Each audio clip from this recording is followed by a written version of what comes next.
பெரம்பூரில் உன்னை காண ஓடி வந்தோமே, அங்கு நீ இல்லாத நிலையை கண்டு வியந்து நின்றோமே.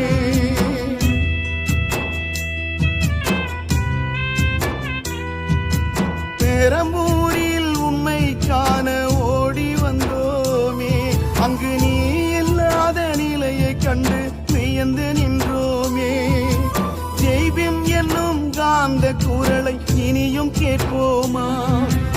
உன் சிரிப்பை மறந்து நாங்கள் இருக்க முடியுமா? அறிவு மிகுந்த தலைவர் எல்லாம் இருந்தும் பயனிலே, உன் போல் இளைஞர்களை வழி